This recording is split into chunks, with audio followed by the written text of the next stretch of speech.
Welcome, wrestling fanatics and aficionados, to a deep dive into the murky waters of the Wrestling Scandals Iceberg. Beneath the surface lies tales of controversy, deceit, and sensationalism that have rocked the world of professional wrestling. From infamous backstage politics to shocking revelations of drama, this iceberg exposes the underbelly of an industry built on larger-than-life characters and scripted drama. Join us as we navigate through the layers of this scandalous iceberg, uncovering the stories that have both shocked and captivated wrestling fans for decades. This is the Wrestling Scandals Iceberg. And we're starting off at the tippity top of the iceberg, Tier 6. And where else can we start other than Chris Benoit? Chris Benoit was one of the most technically proficient wrestlers ever. His illustrious career culminated in a feel-good championship win at WrestleMania 20, but when Chris Benoit no-showed an event in June of 2007, his friends knew something was amiss. When police arrived at Benoit's home, they found Benoit, his wife Nancy, and his son Daniel dead.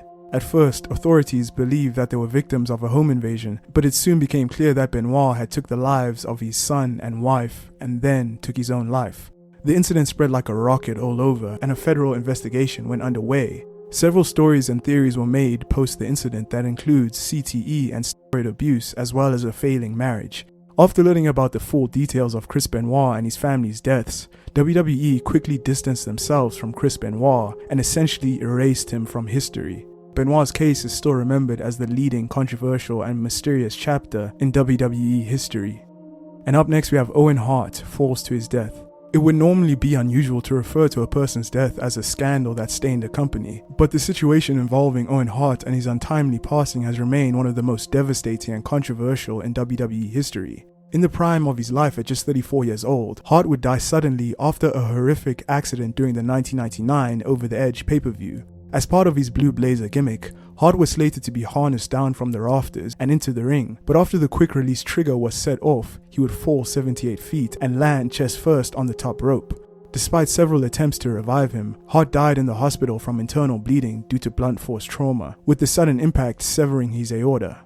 Despite one of the company's performers dying in the ring early in the broadcast, WWE opted to go through with the event in a highly controversial decision that has been criticized ever since it happened, forcing on-air commentator Jim Ross to announce his tragic passing to the fans watching at home. Hart's family would later sue the WWE due to the dangerous nature of the stunt and were awarded $18 million.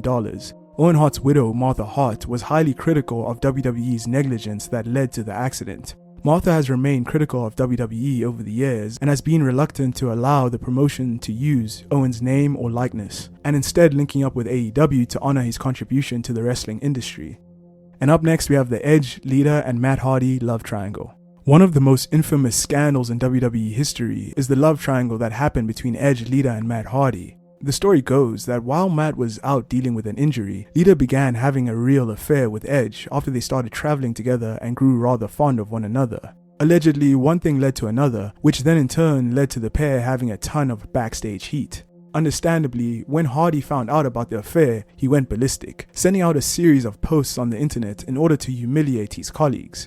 The heat on Edge and Lita intensified when Matt Hardy was released from the company. This saw the birth of "We Want Matt" chants at WWE events whenever the rated R superstar was in the ring, despite the fact that there had been no acknowledgement on television as to what had happened. Due to the fans' perseverance, WWE were forced to rehire Matt before firing him out of the proverbial canon and into one of the most realistic WWE storylines of the modern era, as the affair and its aftermath were brought into the ring.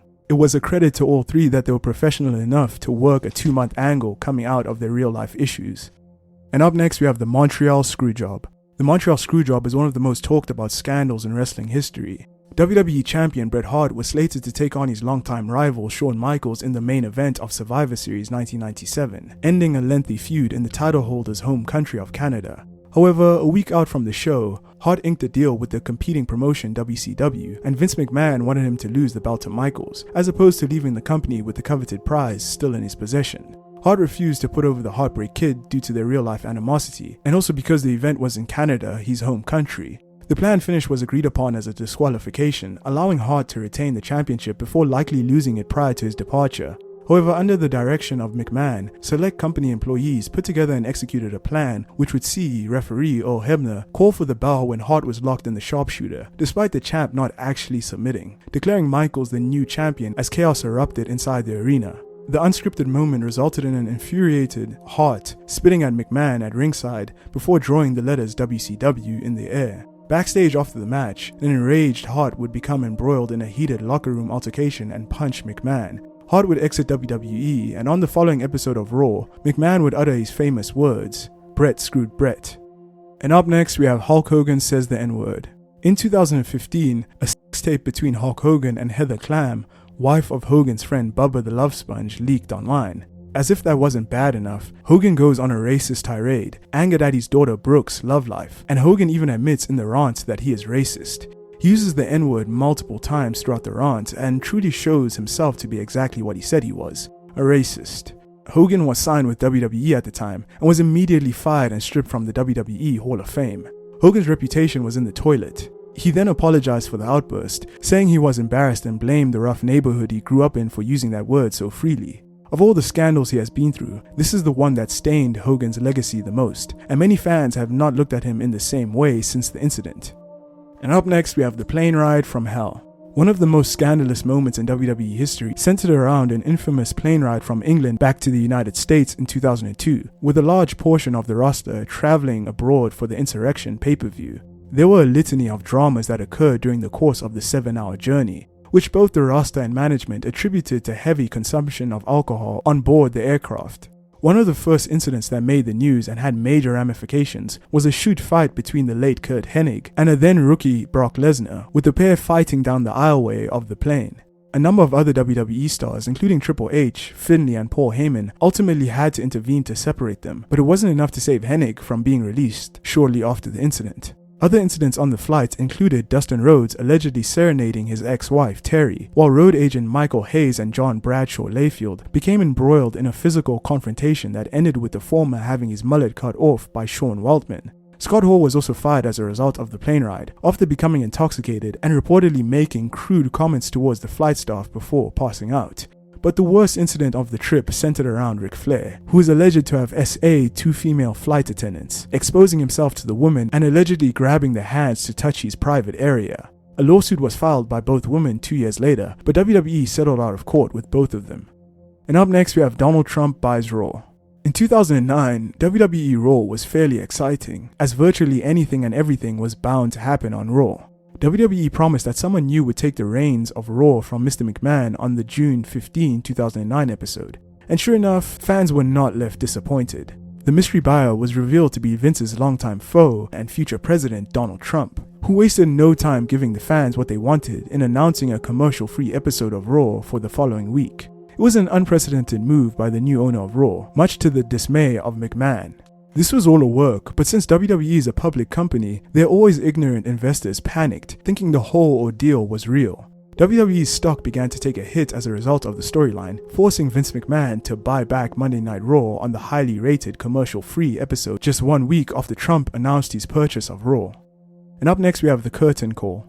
The famous curtain call at Madison Square Garden was an incident that changed the wrestling world forever and would involve the Clique, which was Scott Hall, Kevin Nash, Shawn Michaels and Triple H.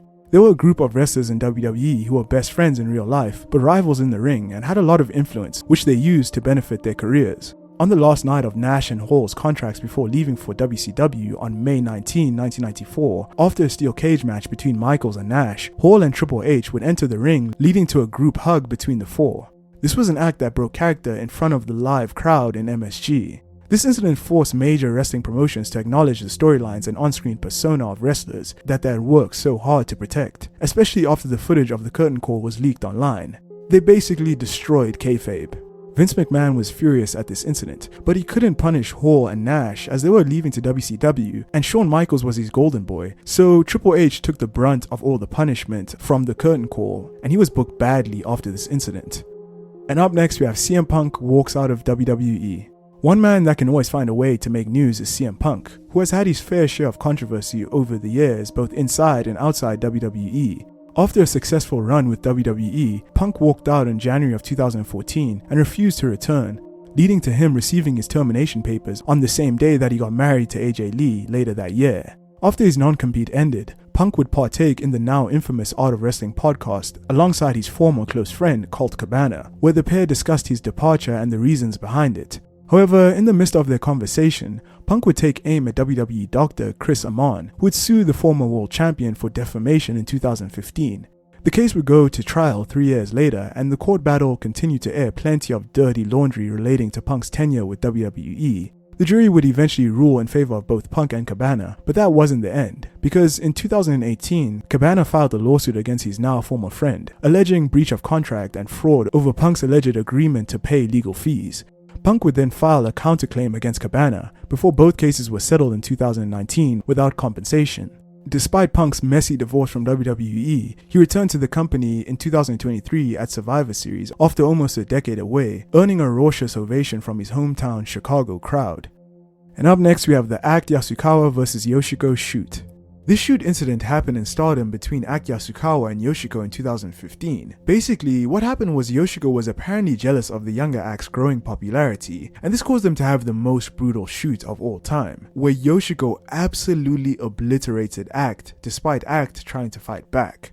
Act Yasukawa was left with a broken cheekbone, fractured orbital bones, a broken nose, and a concussion. She had to get surgery for these injuries and spent some time in the hospital to heal. This incident also caused Act to temporarily retire from wrestling, and she only returned to the ring 6 years later. This incident caused a lot of backlash for Yoshiko, which caused her to get fired from Stardom, but she shockingly returned to the promotion 5 years later in 2020 to a polarizing response.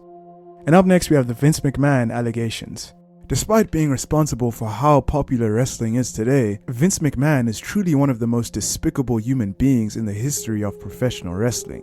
Throughout Vince McMahon's long wrestling career, he has been accused of a lot of heinous things. From WWE's first female referee, Rita Chatterton, accusing him of rape in 1986, to him turning a blind eye to rampant SA against children in the WWF during the early 1990s, to him SAing a tanning salon employee in 2006, and him doing the exact same thing in 2011 to a different tanning salon employee, to him pressuring the now deceased Ashley Massaro to keep quiet about her rape during a WWE tour to a US Army base in Kuwait, to it being revealed in 2022 that he paid over $15 million to several different women for SAing them repeatedly over the years, all the way to 2024 with it being revealed that Vince trafficked a former WWE employee named Janelle Grant, using her for his own lewd gratification and passing her along to John Laurinaitis and a former UFC heavyweight champion.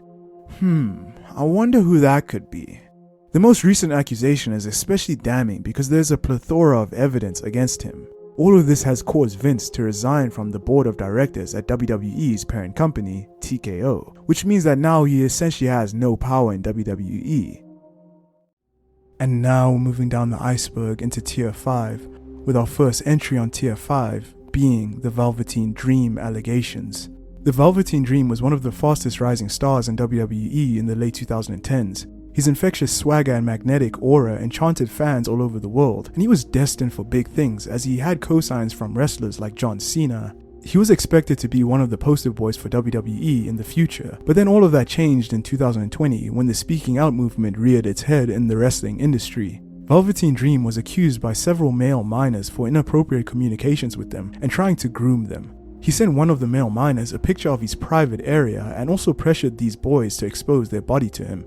WWE looked into all of these accusations, but they didn't find anything wrong with what he did, because all the boys he was talking to were 16 or 17 at the time, and it is legal in Florida for someone who is under 23, like the Velveteen Dream when he was talking to them, to engage in relations with someone who is 16 or 17. Even though this is weird, he technically didn't do anything illegal, and because of this, he was allowed back on WWE TV. Fans didn't like this, and they started the Fire Velveteen Dream hashtag, and it spread like wildfire. Because of the insane backlash, he was eventually released from WWE and still screams his innocence to this day. He has since been arrested for drug possession and assault, but recently he has returned to wrestling through the independent scene. And up next we have the Paige Leaks. Paige is one of the most important women in WWE history, and she was one of the women who were an integral part of WWE breaking out of the Diva era. However, 2017 was not a good year for Paige. She had a nasty drug habit and was battling alcoholism. On top of that, her neck was giving out on her, causing her to have surgery on it. She was on the cusp of getting fired by WWE, and then everything got much worse for her as her private videos of her fornicating leaked. The source of these videos was Paige's ex-boyfriend, Brad Maddox, who had taken all of these videos fornicating with Paige. Maddox claimed that he was hacked, but Paige believed that the leaked videos were a part of some sort of plot of revenge. One of her colleagues in WWE, fellow wrestler Xavier Woods, was in one of the X-rated videos where he and another unidentified man were taking turns fornicating with Paige. All of this completely destroyed Paige. As her hair started falling out due to stress, she developed anorexia and she fell into a deep depression, causing her to even contemplate taking her own life. Luckily, everything turned out fine for Paige, but those X-rated videos are still up and will forever haunt her because you can't delete something from the internet. And up next we have Pillman's Got a Gun. On the November 4, 1996 episode of WWE Raw, Brian Pillman was involved in an infamous angle with his former tag team partner Stone Cold Steve Austin. At first, he acted as Austin's manager until he started favoring his nemesis Bret Hart, which eventually led to Austin turning on Pillman. After several weeks of feuding, Austin decided to take matters into his own hands and head to an injured Pillman's home while he was being interviewed live on television. After subduing his friends who were outside, Austin broke into Pillman's house where Pillman would instantly grab his gun and point it at Austin. The screen then cut out and it returned to see Austin being forcefully removed by Pillman's friends as Pillman pointed the gun at him and threatened to kill him. The angle was described as too real and dramatic for TV. The USA Network was furious at this and they were ready to pull Raw from its programming and cancel the flagship show. After profusely apologizing and agreeing to never pull that stunt again, USA decided to give WWE another chance. And up next we have RVD gets arrested. In 2006, Rob Van Dam was on fire, and at ECW's One Night Stand, RVD pinned John Cena and won the WWE Championship. 1 week later, Paul Heyman awarded RVD the ECW title as well, and so he became double champion. WWE had big plans for Rob Van Dam as his popularity was at an all-time high, but unfortunately this big push came to a screeching halt when Van Dam himself got in trouble with the law. RVD and Sabu were driving from Virginia to Philadelphia, and RVD was driving well above the speed limit. Van Dam was then pulled over by the police. In normal circumstances, you get a speeding ticket or a warning and you drive off. However, the police officer then caught the smell of pot and he searched the vehicle. The officer found 18 grams of marijuana, painkillers, and a few other drugs. Sabu and RVD were then arrested, and it came at the worst possible time for the latter. Vince McMahon was furious with this, and within weeks, RVD lost the WWE Championship to Edge, and on the very next day, he lost the ECW Championship to The Big Show. He was also handed a 30-day suspension. He returned after his suspension was over, but he never came close to the main event scene ever again. And up next, we have Jeff Hardy vs. Sting at Victory Road 2011. Sting and Jeff Hardy's match at Victory Road 2011 was a major blow to TNA's already shaky reputation. Additionally, the fans who bought the pay-per-view as well as those actually in attendance were completely ripped off and deprived of a proper main event. The story is well known by now. Hardy showed up in no condition to wrestle, as Hardy was in a drug-addled state, but was sent out to work a match anyway. Heel authority figure Eric Bischoff got in Sting's face prior to the opening bell, actually in order to relay information about the new finish of the match, and things got underway with Hardy barely being able to stand. After a few seconds of posturing, Jeff was finally able to lock up with the veteran, who almost immediately hit him with a scorpion death drop and held his shoulders down for a 3 count. And amid chants of BS by the fans, Sting very audibly yelled, "I agree," to a group of fans in the front row. It was an incredibly unprofessional situation, almost a relic of wrestling's shady carnival past, and something completely unthinkable in the modern era. And up next we have Chyna's exit from WWE. When talking about one of the most destructive forces in WWE history, one can point to D-Generation X with a team of Triple H, Shawn Michaels, Road Dogg, X-Pac, Billy Gunn, and Chyna. Chyna was especially a sight to behold, and she was undoubtedly one of the top women's wrestlers ever pushed in WWE. Chyna's run was going great in WWE. However, things went imperfect for her when her then boyfriend at the time, Triple H, allegedly cheated on her with Vince McMahon's only daughter, Stephanie McMahon. In an interview, Chyna's sister said that Triple H and Chyna disagreed about having children, as Triple H wanted children and Chyna did not, and her addictions and mental health problems also contributed to their breakup. Chyna allegedly tried to confront Vince McMahon on the matter. However, he turned his heels and told Chyna not to make a big fuss about it. Vince McMahon then decided not to renegotiate Chyna's contract due to the controversy regarding his daughter stealing her boyfriend. She was then unceremoniously released from WWE. And up next we have the mass transit incident. Eric Koulos, a 17-year-old wrestling fan, convinced ECW owner Paul Heyman to let him be the last-minute replacement for a tag team match that night after lying about his age and experience. He said that he was 23 years old and that he was trained by retired professional wrestler Killer Kowalski, which were vouched for by his father and a wrestler who Koulos had met earlier. Prior to his match, he asked New Jack of all people if he could blade him. But knowing New Jack, he would cut him too deeply, and Koulos was escorted out of the arena and rushed to a hospital. After the incident, ECW was forced to postpone a pay-per-view that they had been planning for a while, and Koulos' family filed a lawsuit against ECW and New Jack. However, ECW and New Jack were acquitted after the fan-turned-wrestlers' lies came to light. And up next, we have Muhammad Hassan. Towards the end of 2004, WWE introduced a new wrestler to their roster, who went by the ring name Muhammad Hassan. His gimmick was that of an Arab American wanting relief from the prejudices caused by the 9/11 attacks. Throughout the first half of 2005, Hassan had some big feuds and was slowly rising up the ranks in WWE due to his promo skills and ability to draw heat from the crowd. There was even talk about getting him a world title reign. All of that changed on the July 4 taping of SmackDown when Hassan, along with 5 masked men, would attack and choke out The Undertaker as part of their feud. This was tasteless, but just 3 days later, the London subway bombing terrorist attack made this entire storyline seem even in worse taste, and Hassan's character was ultimately scrapped. What's ironic about this situation is that Hassan was actually Italian-American. And up next we have the all-out and all-in brawls. CM Punk made his anticipated return to wrestling after 7 long years away when he debuted in AEW in 2021. Despite things initially going well for him, crap started to hit the fan, starting at AEW's All Out 2022. At the post-show media scrum, CM Punk proceeded to bury Colt Cabana, Hangman Adam Page, and The Elite. Following CM Punk's intense words from the media scrum, The Elite opted to confront Punk on his words in the locker room. A brutal fight broke out between the parties that shocked the wrestling world. Tony Khan responded to the brawl out at All Out by suspending both Punk and The Elite, and also by stripping Punk of the AEW World Championship and The Elite of the Trios Championships that they had both won on the same night. CM Punk and The Elite eventually returned to AEW, and soon enough, AEW threw All In at Wembley Stadium in front of over 70,000 fans.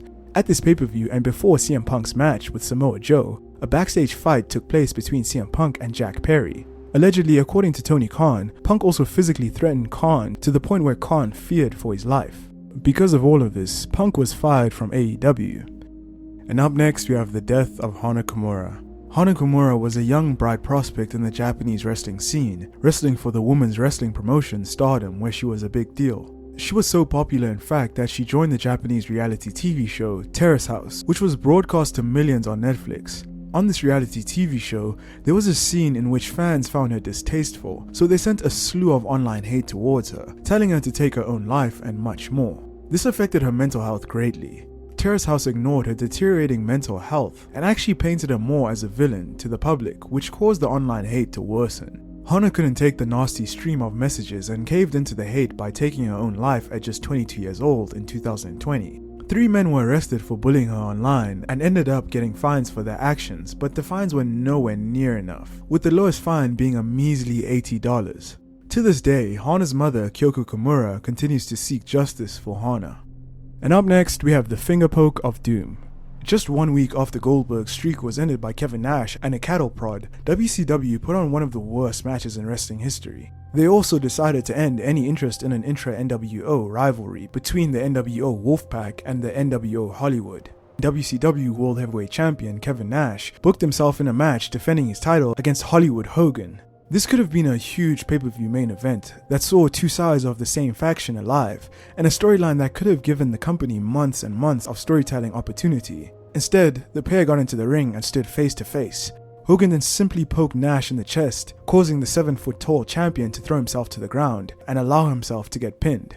This moment was so ridiculous and damaging, and to make matters worse, on the orders of Eric Bischoff, announcer Tony Schiavone revealed that Mankind would be winning the WWE Championship on the taped edition of Monday Night Raw airing simultaneously on the USA Network.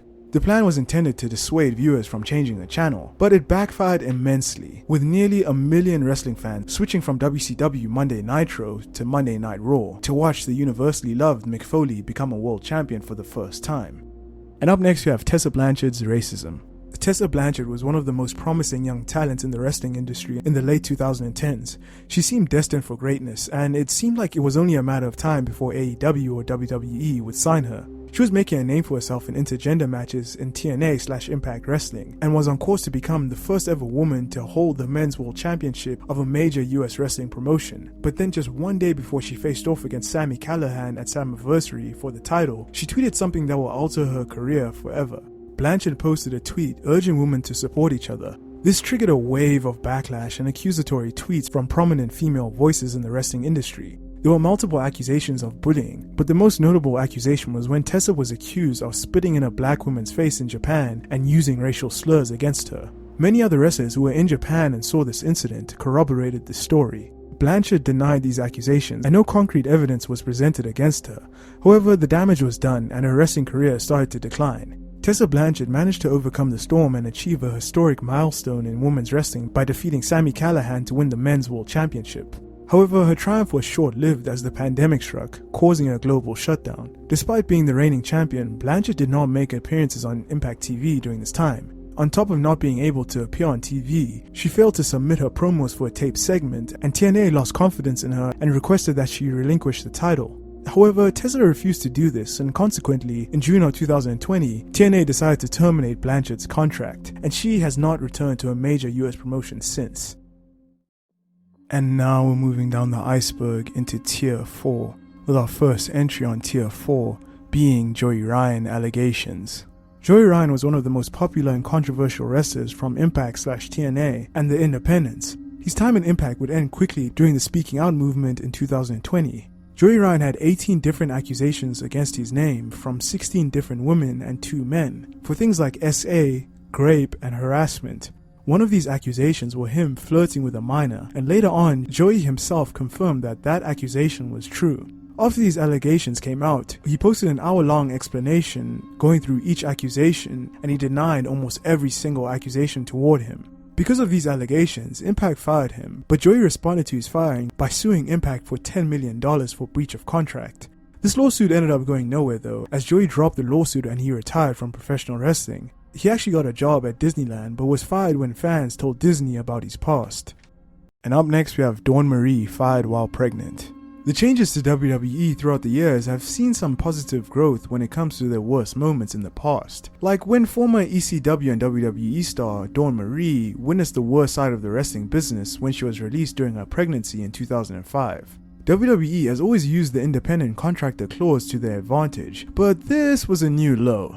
Vince McMahon showed zero employee loyalty or compassion to Marie for not being able to perform in the ring, and it led to her release. This was considered to be one of the most controversial firings in wrestling history, leading to public outrage, and many wrestlers outside of WWE spoke up for Marie, since she was a beloved figure in the industry and was being treated unfairly. Because of her unceremonious release, Dawn Marie decided to take WWE to court after they fired her. WWE and Marie did reach a settlement agreement outside of court, with Vince McMahon reportedly paying a very heavy price for releasing her while she was pregnant. And up next we have WCW's racism lawsuit. In 2001, Sonny, Onoo, Rick Reeves, and a bunch of other non-white performers in WCW filed a lawsuit against WCW, alleging racial discrimination and offensive remarks made by higher-ups, revealing a bias against African American wrestlers and other non-white wrestlers.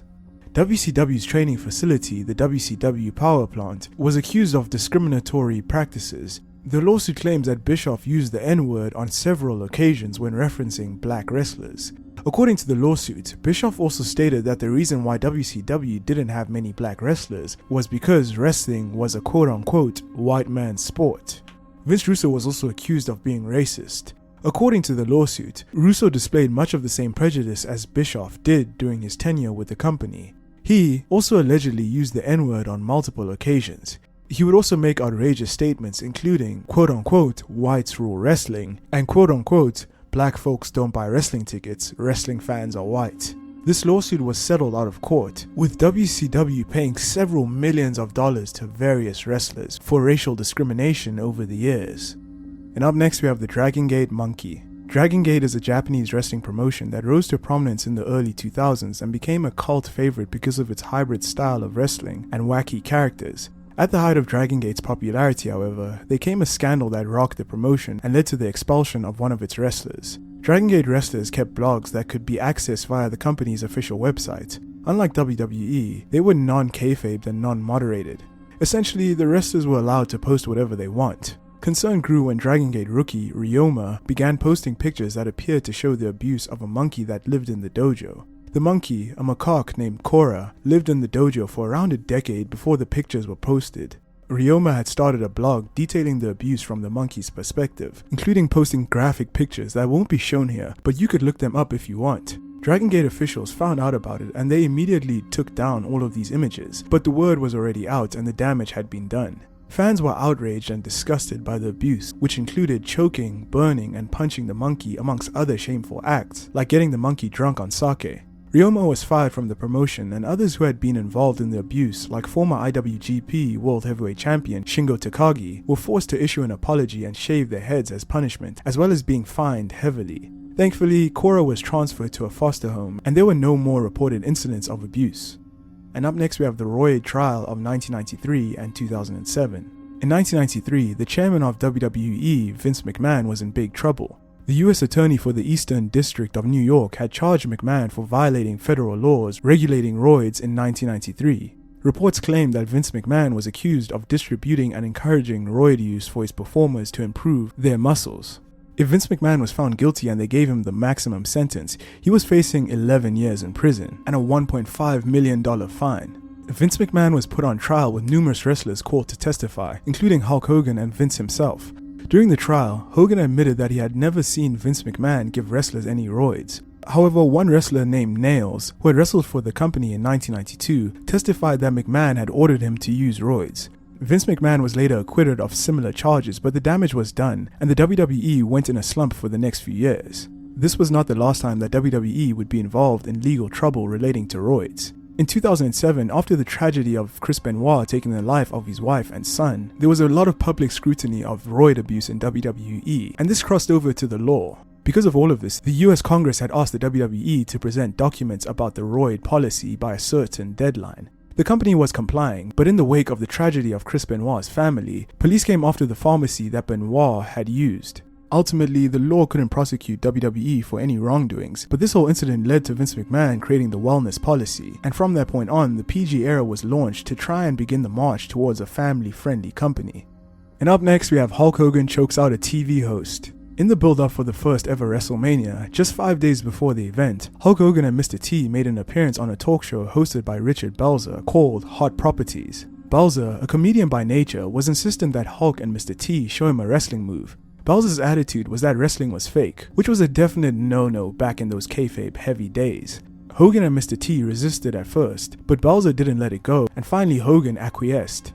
Hogan was not about to expose the business on live TV, so at great encouragement from Belzer and the live audience, he put Belzer in a front chinlock. Hogan legitimately choked out Belzer and then dropped his limp body to the floor. Belzer then sued Hulk Hogan for $5 million in damages for personal injury. The lawsuit was settled out of court, and the story has gone on to become legend in the wrestling industry.